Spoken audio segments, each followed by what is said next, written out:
Alright, so this time it's going to be a little different. This time it's going to be my throwback review, and things are going to be a little different in this review. Anyways, let's get down to it. Alright, and in this video, we're going to be taking a throwback review of the old Transformers 2007 Premium Series Voyager class Ironhide. As you can see, the camera is a little different because I made the quality of the camera look old like it was back then when people were doing reviews of it. Because why not? Give it a little sense of nostalgia for any of you nostalgia veterans over there. Now, this figure actually came out in 2008 because I think Premium Series came out after the All-Spark Power subline for the 2007 toy line, and All-Spark Power came out in 2008. So I think not long after the Premium Series followed. So that kind of technically makes Premium Series a sub-line, or double subline. Yeah, it's weird. With that sub-line, we got premium repaints of a few 2007 figures. And there were only about a good 7 figures for the Premium Series, because it was just only Bumblebee, Jazz, Barricade, this guy, Blackout, Optimus, and Megatron. Lucky to pick this guy up for only $39 back in 2021. Only I was unlucky enough to find out that he had a lot of loose joints on him. I'm assuming that's why it wasn't so expensive like the other prices for this figure, because this figure is kind of, it's a little, sometimes you get it for a good price, sometimes you get it for a high price, that kind of thing. But when I got mine, I'm guessing I didn't really read a description of the quality or the condition, and yeah, I ended up getting some loose joints on this figure. I'll get to that when we get to the robot mode. And now let's get down to truck mode. And by the way, this is a really good representation of what the real-life GMC Top Kick is.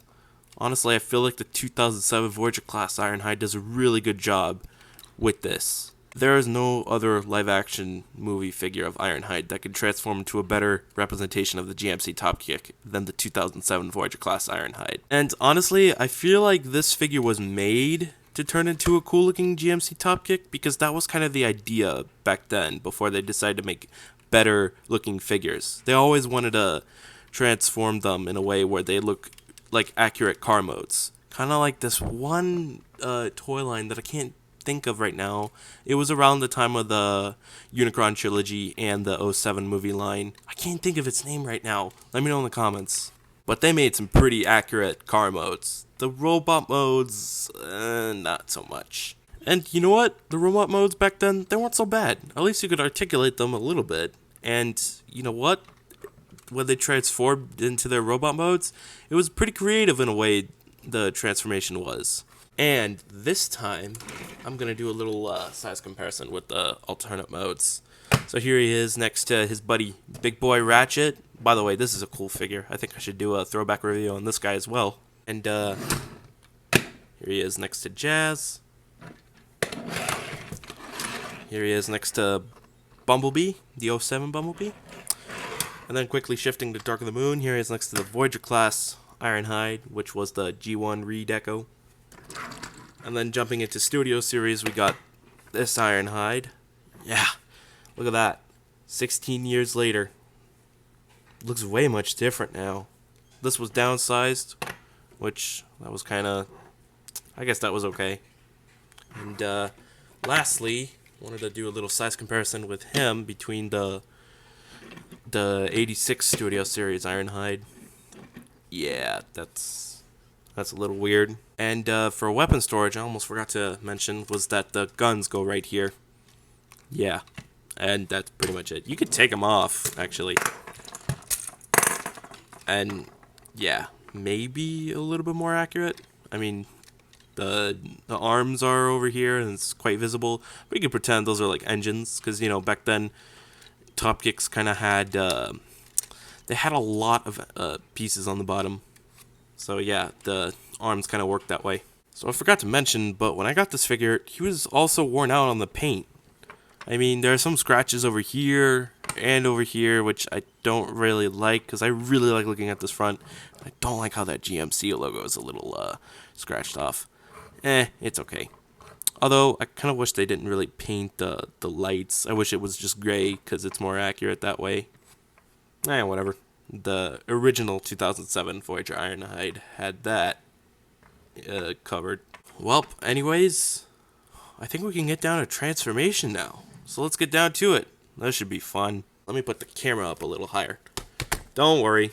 A lot of reviewers back then would show the camera being put up a little higher on their videos. It's nothing bad. So first off, what you're going to do is you're going to move all this down. And yeah, it's split apart. I was hoping it didn't because I didn't want that, but whatever. Next, what you're going to do is you're going to open this up. Yep. And then you're going to push this down, and then these are going to pop up like this. Watch this. Yeah. I don't know if that's really an automorph gimmick, but it's cool. So yeah, you're left with a wobbly mess. This should be interesting. Oh yeah, and you might want to fold in the doors as well. And then you're going to go ahead and split this whole section out. I'm going to move it all the way up. And then you're going to rotate this whole assembly around. And yeah, there you go. And then you're going to open these up a bit, so that way you can remove this piece. And unfortunately, I broke this because I shoved it into the tab where it was supposed to tab a bit too hard, and that broke off. So yeah, that's annoying. And it's also wobbly. What on earth? Move this up for a little bit. You're gonna close everything in, and this slot over here is supposed to peg into that tab, but for some weird reason it won't stay. I think that's because the figure either wore off or the whatever was keeping both these big pieces right here screwed in place, kind of split off a bit, kind of, I don't know. But whatever it is, it's not tabbing in. I mean, it does tab in, kind of, but like when you move it like this, it tabs off. Yeah, it's very weak. Oh, and I have a wobbly arm, or at least for the left arm.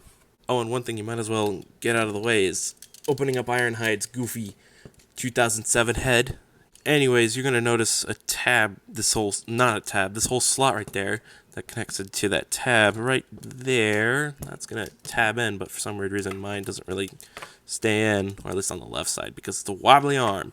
You're going to move this whole arm down, rotate that, adjust them properly, and you'll get that. And same process applies to the other side as well. And then you'll just go ahead and open this section up and close it in. Unfortunately for my copy, it doesn't want to stay up there. Alright, now for the legs, the good part. So what you're going to do is you're going to open this up, and then you're going to get this cool looking automorph gimmick where you push the foot down and this whole leg transforms. Yeah, that was honestly one of the coolest automorph features I've seen so far. Same leg, same process. And you're left off with an interesting looking Ironhide figure. It's not really that accurate, but in a way it works, because that's how it was back then.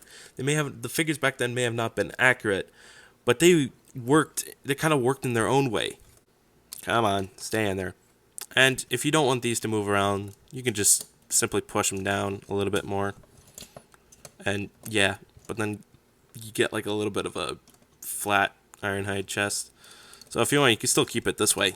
That's just an option, but for the sake of this review, I'll just keep it like this. Anyways, going to the back over here, there is this piece that tabs in right there. But unfortunately, I did crack the piece right there, and that kind of sucks. Anyways, you're just going to open this up. Now, you could just leave that like that or whatever, and leave it hanging like this. But I was watching this review where you could open this up and then keep that close to that, and then yeah, something like what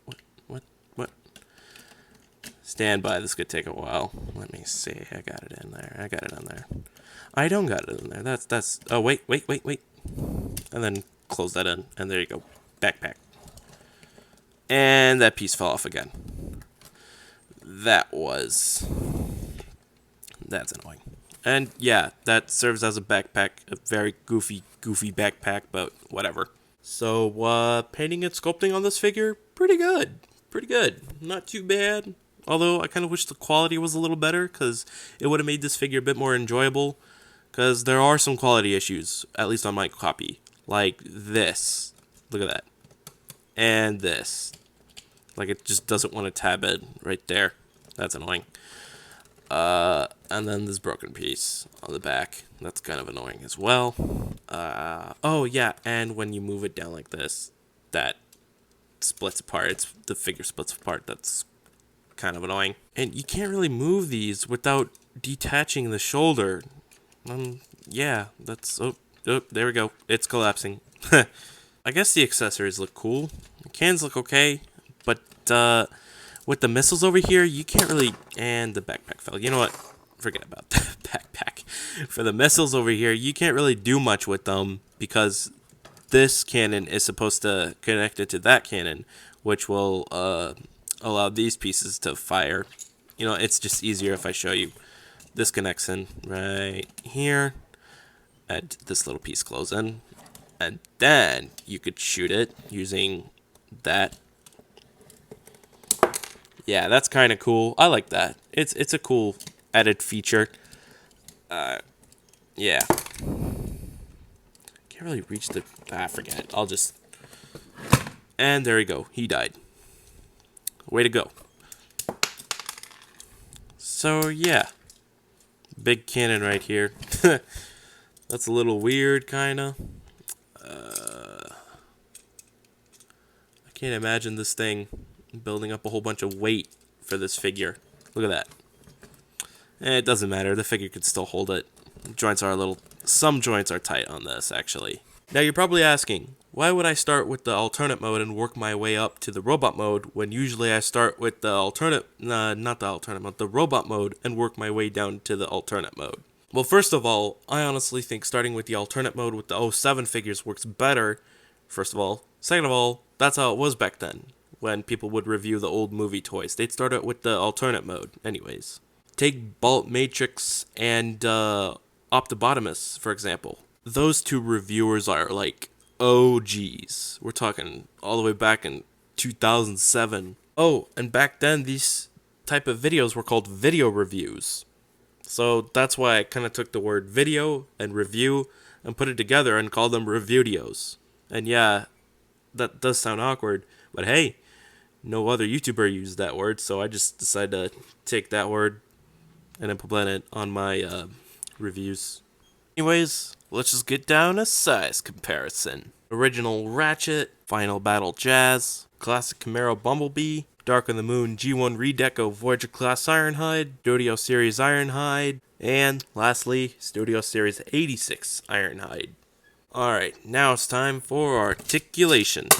I knew that was going to be messed up. First off, he starts with a good old swivel. This wobbly mess. Shoulder moves out. Shoulder can move on a full 360 as well. Bicep swivel. Bent at the elbow. And look at that. Ball joint at the hand, which allows a wrist swivel.